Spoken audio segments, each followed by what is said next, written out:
Thank you for joining us tonight for THV 11 News at 5. I'm Rolly Hoyt. And I'm Faith Woodard. It's now been about 60 hours since storms rolled through northern Arkansas. The Department of Emergency Management is now reporting that there were 7 deaths across 4 counties, not 8.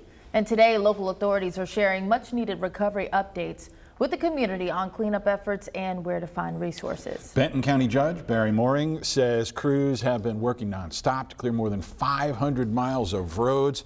Most of the county roads are open to at least one lane. He says they're still working to create designated sites for people to take debris. 5 to 7 sites should be open soon. In the meantime, county crews will focus on picking up debris over the next few days. We'll be able to pick up organic debris, trees, limbs, things of that nature. And it's really important that citizens separate that from the other kind of debris. If you have a couch that was damaged or debris like 2x4s or things like that, fencing, those have to be kept separately. FEMA is working to survey damage, and Benton County leaders are urging anyone impacted to report it. The data collected helps FEMA create property damage estimates. If damages hit a certain threshold, the report could help property owners who are underinsured or uninsured get assistance from the federal government. And let's get a check of the power outages. Still many across northern Arkansas, tens of thousands without power since the weekend. But a silver lining right now, just over 35,000 left to get power restored. A lot of improvement from yesterday at this time when we had about 52,000 Arkansans without power. In the aftermath of Northwest Arkansas weekend storms, we're beginning to hear stories of survival. Tonight, Jose Carranza from our sister station 5 News introduces us to some lucky Arkansans who rode out the storms in campgrounds. With the barbecue and water ready, David Lamer and his brother set up camp at Prairie Creek for Memorial Day weekend. Wanted to show them some good entertainment from the area, so decided to take them to Rail Yard Live. It was late Saturday night when he saw our severe weather forecast. I said, why chance it? You know, let's go to the house. I live in Bella Vista, and it's close, and it was a very good decision on my part.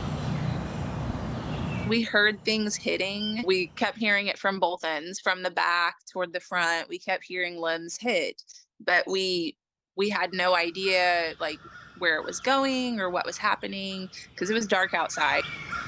Many Beaver Lake campers like Kaylee John got hit by Sunday morning's storm. With power going out across Benton County, Lamer had no idea what he would find when he drove back out to the campsite.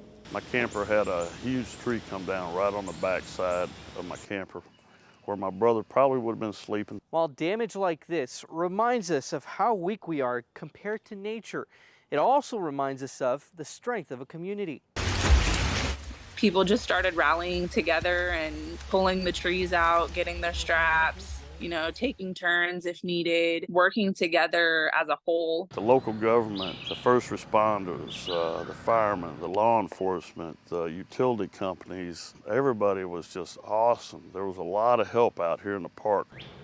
It's nerve-wracking to know, you know, that we were in the middle of really whatever happened. I don't know if it was a confirmed tornado or if it was just the straight line winds, but I feel better that we made it out. We're all safe. We're all still together. And we can talk about it. You know, we can help our community clean up after. We can do what we need to do on that side of things as well. Jose Carranza reporting for us there. The Arkansas Disaster Relief Program now accepting donations on behalf of people who've been left stranded without homes or vehicles or even basic necessities. If you'd like to contribute, we've got details right now on THV11.com.